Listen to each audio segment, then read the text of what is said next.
Alright, so we've talked about incels a lot on this channel. It's not exactly a topic that I shy away from. It's one of my favorite things to discuss because at one point, I was kind of an incel. Now, I use the word kind of because if we're being completely honest here, I think there's an area in almost every teenage boy's life where they're kind of an incel. You know, like particularly straight cis teenage boys' lives where they're kind of incelish, you know, where they believe some really shitty things about women that are common in the incel community, where they feel this entitlement and desire to lose their virginity, which they have staked as, something that is them having it has devalued them as a man. They stake their value as a man on their sexual desirability by women, that kind of thing, right? That's very common among particularly like young teenage boys here in America, in my experience. And I was one of those people, right?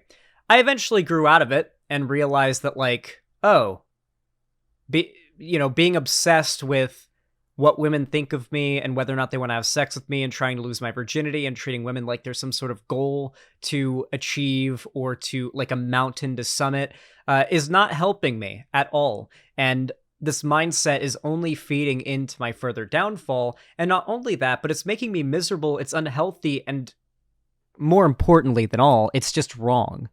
And so, because of my experience at one point having been quite sympathetic to these incel ideas, right? Hell, I even spent a lot of time on the r/incel subreddit before it got nuked from orbit. A long time ago, it got nuked from orbit, actually.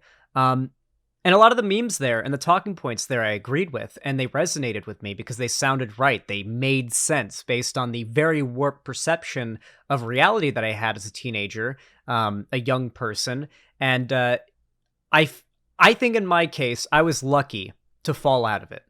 You know, I had real life experiences, met real women, I had real romantic relationships that broke the misconception the internet had built for me in my mind, but a lot of guys never get out of it. A lot of guys do what's called lay down and rot, which is basically like they give up, right? They resign themselves to being incels. They say they're never going to lose their virginity. They're never going to get a girlfriend. They're never going to be happy. They're never going to have a fulfilling, happy life.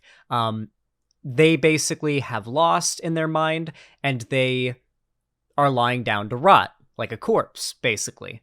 It's very depressing, and it's something that's overwhelmingly encouraged in a lot of incel communities. Not all of them, but a lot of them. And it's sad, but it's certainly not it's not the best way to actually solve the problem of feeling like you're lonely and you have no one who loves you or cares about you and you desire some sort of emotional, like, romantic connection, right?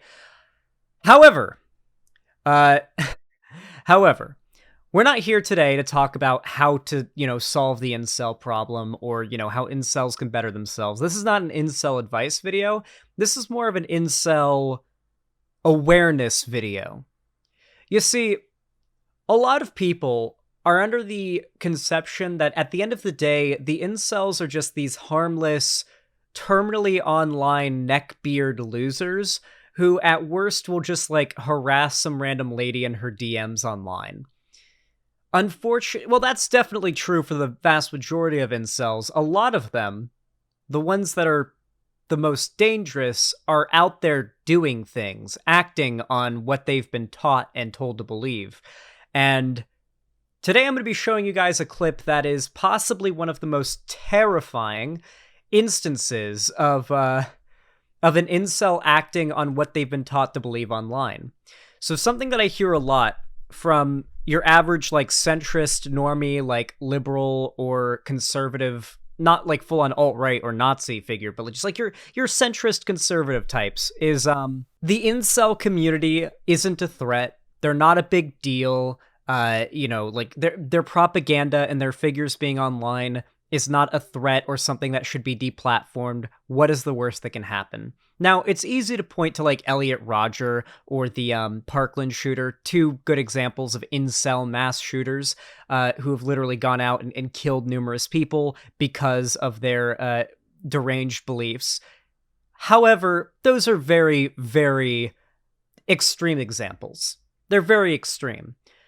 The more realistic and common example of this behavior, not just among like incels, but among people who believe the things incels do, who have the thought processes and the what's the word for it? The entitlement that incels do, what it leads to. So this video was recorded by an incel who worked with a girl at his old job, and I guess he'd grown to have a crush on this girl and decided that he was going to pull up to her to play a music mix that he had made as like a romantic gesture. However, she was very clearly freaked out by this guy, so she got in her car and started driving away. Drives multiple blocks away from this guy as he chases her in his car, windows rolled down, blaring the song, the mixtape I guess he'd made for her through the speakers, right? Now, the response from this girl's dad to this guy, this crazy incel guy, was, if you go anywhere near my daughter, I will beat you into a bloody paste, into a pulp, into a, you will look like guava paste when I am done with you, pretty much, was what the guy said. So this incel decided it would be smart to record himself going to the police station to report this woman's father, as he explains to the police everything that he did, believing the cops would take his side. That is what we're about to see. The scary thing is not just that the incels believe this, but that they believe what they think is so popular and so overwhelmingly true that they think that the state, that institutional power, will back up their insanity. And the sad thing is that in a lot of cases, sometimes it does. There are a lot of cops that would not have responded in the fairly reasonable way the cops in this video did. So let's watch. The Cracker Barrel, and I was going to play a song for a woman that I kind of like. And I got there, and she saw me, and she immediately pulled away. And I wasn't forcing her to listen or anything, you know. I just wanted to play the song for her, you know, give her her own choice if she wanted to be with me, you know. Does she know you? Yeah, I worked with her there for like 5-6 months. Did y'all have a relationship? No, we were talking a little bit, but it never really got serious. Okay. But anyways, I pulled up there, and I was in the other parking lot, and I saw her get in her car, and I was like, oh, shoot, it's my moment. So I pulled up there next to her, and she pulled away from me, and so I chased her a little bit, just because, I don't know, women are crazy. Like, I felt like she, like, wanted me to chase her. Do you not think chasing somebody's crazy? Well, it's just like, I only went, like, a couple blocks down the street. I'm just saying, don't you think chasing somebody's crazy when they obviously don't want to? Well, I had my song playing, and I wanted to, like, her to hear it, maybe. Well, apparently she didn't want to hear it, right? So what else happened? Let's get on with the story. Well, anyways, her father called me up, and he made some threats to me and to my life. Okay. And so I just want to have his name on file. What did he say to you? I think he said he's going to stab me, like, but he's, like, cussing at me. He said that, or he did say that? He says, I'm going to do something to you. I swear I do something to you. For chasing his daughter? Yeah, but it wasn't chasing. It was, like, going down a couple streets. Like, that's, like, fun to women. Like, women like that. A little bit of excitement. No, they don't. Well, Women don't like to be chased. What about, like, if I was a porn? father, I'd probably tell you the same thing. What about, like, BDSM porn, where women like to have rape fantasies? Well, apparently this girl doesn't. Well, who knows? Most women do like having rape fantasies. Okay. Do you think she does? I don't know. But apparently she don't. Well, so what do you want us to do? Well, I just want you to get his name on file, just in case he does do anything to me. Do you know his name? I know his daughter's name. What do you know his name? I know her name. I don't know his name. He called me from a restricted phone number. Okay. Here's my suggestion. Leave her alone. Well, this is one song I made, and this was the final chance I was going to have. Here's my chance. Here's my advice. It's over. Leave her alone. Okay. Fathers will hurt you over their daughters. Yeah, but that's the thing. Yeah. She needs to have her own free will, man. You not understand? I'm a man myself, bro, and I have needs myself. She's choosing her free will by telling her daddy what happened to you, and I'm telling you. I'm a man myself. I have needs myself. Jesus Christ. Stay away from her because I'm gonna try not to interrupt too much. We'll break this down piece by piece after we let it play. Will hurt you probably. She's being controlled by him. That's fine. That's fine. That's her choice, right? Free Well, choice, free will. I think she should go do porn. Okay, you need to leave. It's legal. You need to leave. Well, We're not doing anything. You need to leave. Bro, do you know how weird you have to be to get kicked out of the police station? Do you know how much you have to be, how much of a giant creep you have to be to get kicked out of a police station? I'm having a discussion on. I'm having a discussion telling you to leave. Are you threatening me with I'm arrest? not threatening you. I'm telling you to leave. This We're is a done. public property. We're done. The cops don't even want to touch him to handcuff him. Please, just get the fuck out of here. Just leave. They'd kick this guy out of prison. Well, you can stay if you want. If you do that on public property, I'll leave under. You're free to do whatever you want to right here, but we're not doing anything else. I'm just giving you advice. The girl doesn't want to talk to you. Yeah, but there's something's twisted about that. There's something twisted about the way you think. I was gonna let her make her own choice after the song. Well, she's made her choice. And I just don't think she had a reasonable opportunity to make a choice, because I'm gonna blow up and I'm gonna be a famous DJ and I'm gonna be How old is she? 2 years older than me. 27. How much? 27? She's old enough to make her own mind. I'll speak with her. Is she working today? I think so. Do you have her phone number? I believe so. But I can't stop recording the video. Well, that's okay. I'll go back. By the way, I'm pretty certain the cop is just trying to get him to leave and is not going to, like, do anything for this guy. Like, he's just trying to get this dude to leave. She works at Cracker Barrel, right? Correct. Okay, I'll speak with her and then I'll get back with you, okay? Alrighty, sounds All right, good. have a good one. No Thank you problem. guys.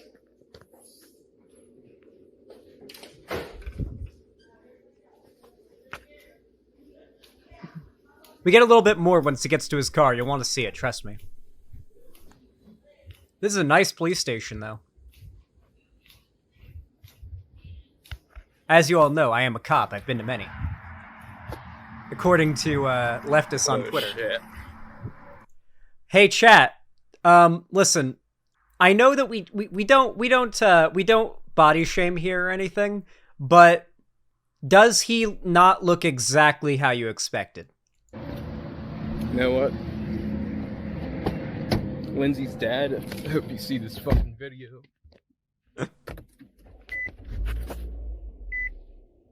It's Vaush. You know It's, what yeah, happens evil dark when women- reality. Yeah, it's evil dark reality Vosh. The bad timeline. We are in the bad timeline, actually. The good timeline, I guess. Don't ever, come to terms with themselves. Bad shit happens. I don't know. We don't. This is incel phrenology. True. Something the cops want to deny me trying to get her to be straight. Something is wrong about that. I don't see why these traditional ass motherfuckers think they can speak shit whenever it's this woke belligerent LGBT shit that has her.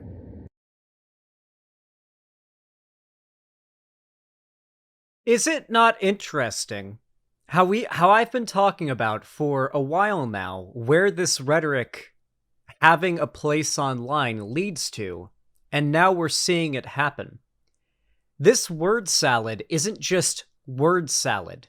He's repeating talking points said by popular, mainstream, platformed conservative figures online. These are not words he made up, talking points he made up or came up with on his own. He heard this. He's repeating things he heard from other people. There is a reason why it is so dangerous for these people to have a platform. Right now? And her father is controlling the bullshit? I just don't see it. I'm older than her fucking father? I actually don't believe that. Didn't he say she's 27? What? I suppose her dad could have, like, you know, had her when he was, like, 14 or something, but, like, 2 years older, he said? Oh, okay. Yeah, alright. Yeah, still, that is really... It was already weird and sus. This is where it truly gets, fucked. Xander Hall Vosh played his music on stream. It's so fucking hilarious. It's really bad. I didn't know this guy. I heard the DJ thing, but I didn't know this guy actually made music. I thought he made like a mixtape for her or something. Like, I thought he'd made a mixtape and was blaring it. Apparently, he'd made his own music.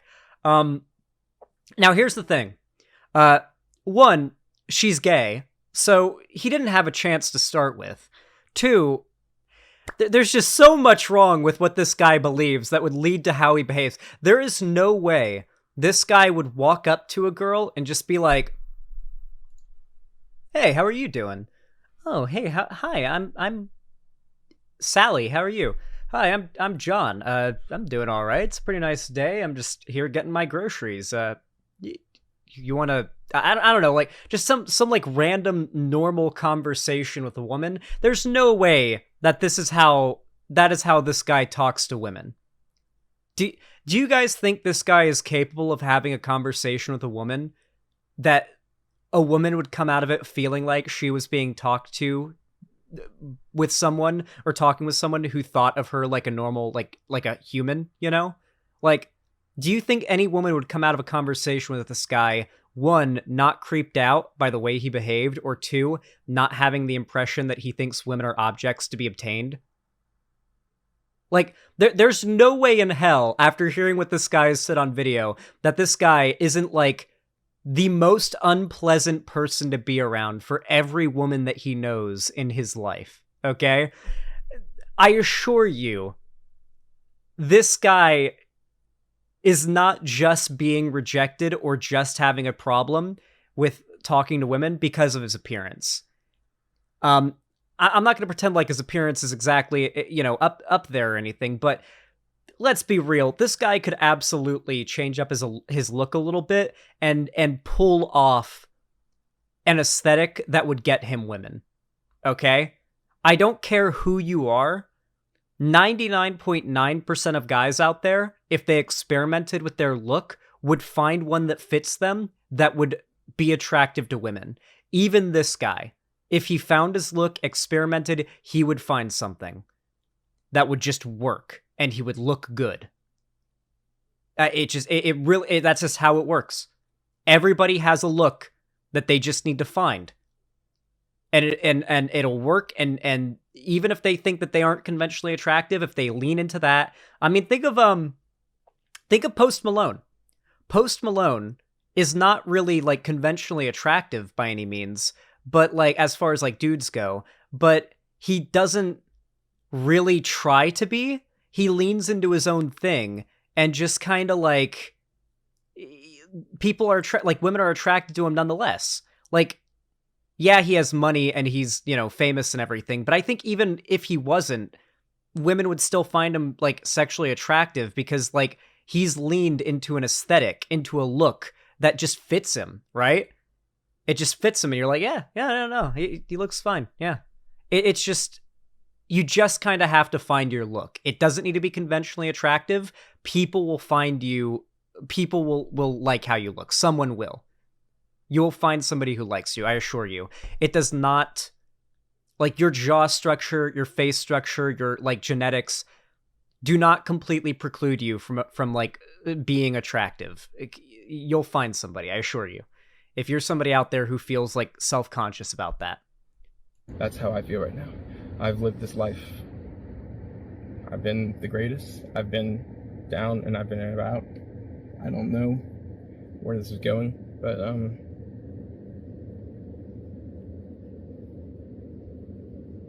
fucking snakes, man. She was gonna lure me into a trap whenever I was gonna go, you know, play a song for her. It's just how it is. But shout out to all my bros. I know that my dudes, you know, I'm really getting depressed recently, you guys. I feel like there's not faith in me. So, I feel like we should take this apart piece by piece, or at least like I feel like most of the insanity of this is pretty obvious, but there's some specific parts I want to take down and look at, because not only are they like pretty common talking points, but they're very much like the basis of what a lot of the incel community and like the red pill, Andrew Tate, Sneeko, overwhelmingly growing red pill incel side of the internet seems to believe. And this is what it leads to. So let's go over it. The parking lot, and I saw her get in her car, and I pulled away from me, and I chased her a little bit, just because. Okay. I chased her a little bit, just because, I don't know, women are crazy. Like, I felt like she, like, wanted me to chase her. Do you not think chasing somebody's crazy? Well, it's just like, I only went, like, a couple blocks down the street. I'm just saying, don't you think chasing... How many times have you heard the likes of Andrew Tate say, yeah, women are crazy, man. They want you to chase them. They want you to be aggressive. They want you to go after them. They want you to you got to be persistent. You can't back down. You can't take. How many times have you heard dude bro red pill like figures like Andrew Tate say, you can't take no for an answer? How many times have you heard that? I've heard it. I've heard them say that. They love saying that. This is the examples that this guy is literally taking his talking points off of a dialogue tree he heard from somebody like possibly Andrew Tate, maybe somebody more radical and more niche, but wherever it may be, this is the shit these people believe, and it's what they spew. And this is what it leads to. Chasing somebody's crazy when they obviously don't want to... Well, I had my song playing, and I wanted to, like, her to hear it, maybe. Well, perfect, right? Well, anyways, and he made some threats to me. Just one, like... He says, I'm gonna do going down a couple streets, like the excitement. No, they don't. And like women like that to women, like women a couple streets, like. Okay, here's the next part I want to go over. How many times have you heard the argument that like women secretly want a man that will like bear over them and repress them, oppress them, literally? Like, how many times have you heard conservatives talk about how women are happier with less rights and less options? That was literally the basis of what what's his name, Jordan Peterson pushed for so long, that women were actually statistically happier with less rights and less like abilities to be, have autonomy in society. This is one of the most overwhelmingly common talking points in all of conservative red pill, demagoguery. Overwhelmingly common. And next we're going to get a justification of it through porn. How many times have you heard conservatives try to use porn and people's interests in it as this weird pseudo-intellectual attempt at some kind of sociological analysis of sexuality? All the fucking time they try to do it. And then, if they're really deranged, they'll try to use it as justification for banning porn. So, let's hear it. That's, fun to women. Women like that. A little bit of excitement. No, they don't. Well, women don't like to be chased. What about, if I was a porn? father, I'd probably tell you the same thing. What about, BDSM porn, where women like to have rape fantasies? Well, apparently this girl doesn't.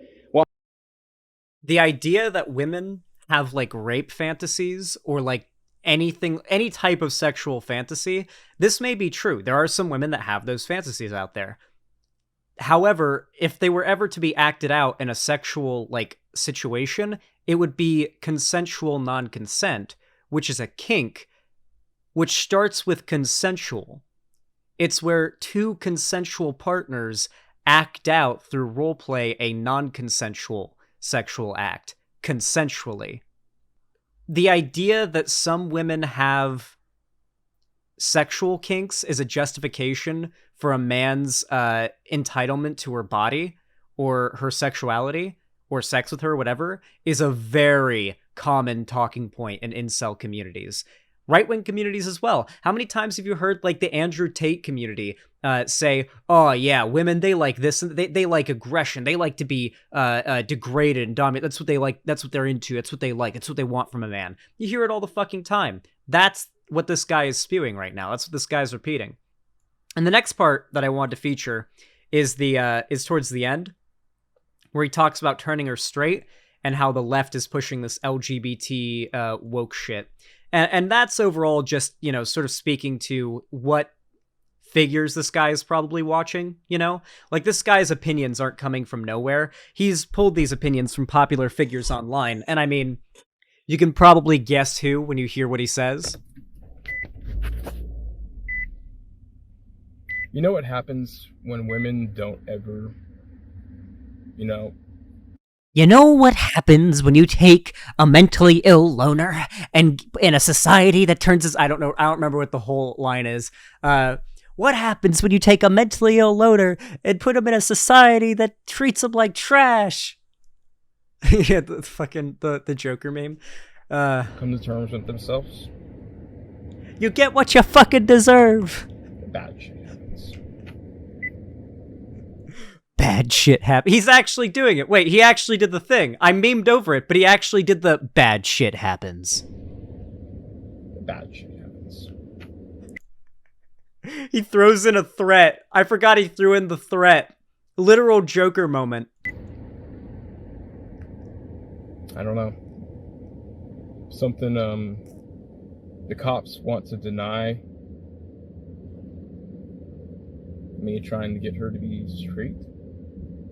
So, the anti-LGBT stuff has been overwhelming and unanimous in conservative propaganda and demagoguery and talking points lately. I don't really think I need to point out how he's clearly repeating talking points and ideas he's heard from right-wing politicians and demagogues. Like the idea that like sexuality can be changed, or that you can turn a woman straight. The idea that like the woke LGBT left is pushing this shit. You'll hear it here. Something is wrong about that. I don't see why these traditional ass motherfuckers think they can speak shit whenever it's this woke belligerent LGBT shit that has her. How many times have you heard a conservative say woke belligerent LGBT community has somebody? How many times have you heard that sentiment on the right in the last year? I actually can't count it. That's the go-to. Like the LGBT community has blank if they are LGBT or trans. The LGBT community is taking our kids. They've brainwashed this person. They brainwashed that person, right? It is literally just him repeating shit he's heard online from figures that we cover like every stream. Like, these are popular conservative talking points. It's not like incel beliefs are this like niche corner of the internet ideology anymore. Incel social analysis and incel views are becoming the norm online in this age of the internet. And it's only going to become more so the norm. I've talked about this for a while, but I think it's most exemplified in the recent debate that Hunter Avallone had with Sneeko. If you want to see that, I highly recommend you watch my review of that debate, linked in the description. I'm sure Cherry will put that in there. You can even just look it up on my channel and find it. If you want to see it, it's just me reviewing Hunter Avallone's recent debate with Sneeko, and Sneeko says to Hunter, like, his core argument that he falls back on after getting BTFO'd and everything else is, oh, if your studies and your facts and your data are all so correct, then why is it that people flock to me and don't watch you or listen to what the left has to say? His argument pretty much fell to, why are people agreeing with and believing and subscribing to me more than they are people on the left? Why is the right so much bigger than the left online if the left is correct? Was the core of his argument. And it resonated very well with Sneeko's audience. Because at the end of the day, a lot of these people see the overwhelming success and the ability for these right-wing figures to have platforms as validation of their opinions. I think it's really telling right now that, like, Twitter is charging $8 for verification and people are, like, chomping at the bit to get it now. When Twitter is one of the most notorious, like, sources of misinformation and bullshit on the internet. Meanwhile, like, Wikipedia every other month has to beg for donations to stay online. Like, Wikipedia is such a valuable resource. You can literally store all the info on Wikipedia on a flash drive On one like thumbstick flash drive, you can store all of like the text info on Wikipedia, and that might be one of the most valuable. That is literally like having the library of fucking Babel in your hands. That is an insane amount of information you would have, and yet that site, that unending like source of information available to everybody, people care so little about it. That they have to beg for donations. Twitter, on the other hand, a platform that's basically become the best place to go to spread rumors, lies, and misinformation, is, people are chomping at the bit to pay for a little check mark next to their name on there. Now, I'm not necessarily like criticizing people who got the check mark or whatever, people who don't donate to Wikipedia, but I don't trust Wikipedia, then you're stupid. Wikipedia is probably one of the best sources of info on the internet. If you're, I think it just reveals where our society's priorities are.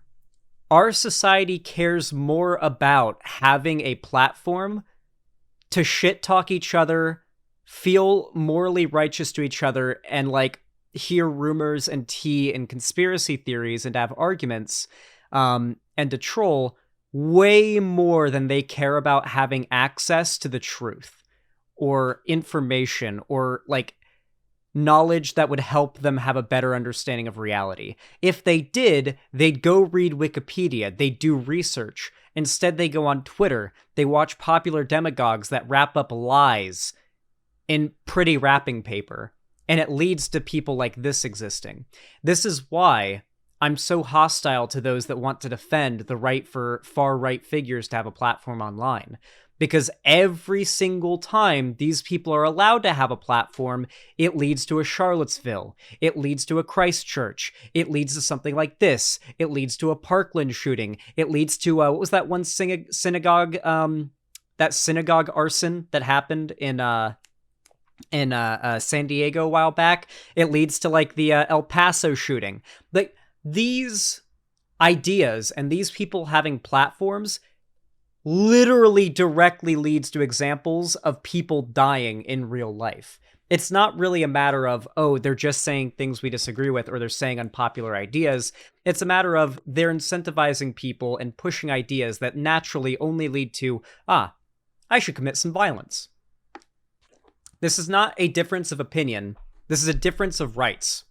The right now, the overwhelming amount of conservatives online with a platform right now do not believe that certain groups of people should have rights simply because of who they are and how they were born.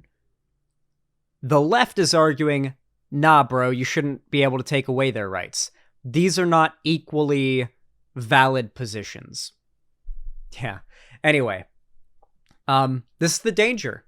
This is the danger of this of these large far-right incel figures having such massive platforms. So that's all there really is to say about it. Platforming really is a issue of... It has a real effect.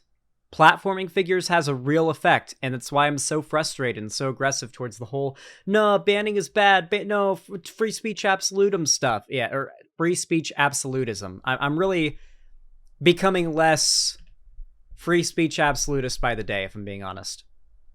YouTube makes money off their platforms. For now, they do. Right now, YouTube is making a lot of money off of people like Ben Shapiro, Andrew Tate, yada yada. Those people being platformed on there makes them a lot of money. But as more attention is brought to the downsides of platforming them, an adpocalypse will come. There has been like 7 adpocalypses in YouTube's history. All it takes is one notable journalist calling out YouTube. Just one. And that'll start an avalanche of other media like organizations doing it, and then YouTube's like companies are pulling ads, and then YouTube is banning channels. That's all it takes. And it will happen. These figures have a cap on how much success they can reach on these platforms before they inspire violence. And once they've inspired violence, their days on these large mainstream platforms are numbered. And every one of these people make their content with the goal of inspiring violence. So their lives on these platforms are always limited. With all that said, if you enjoyed the segment, you all know what to do. Like, subscribe, ring the bell icon, donate, all that stuff. You guys know how to support me. Follow my social medias, which are all linked down below in the description. And yeah, with all that said, thank you so much for watching, and have a good one.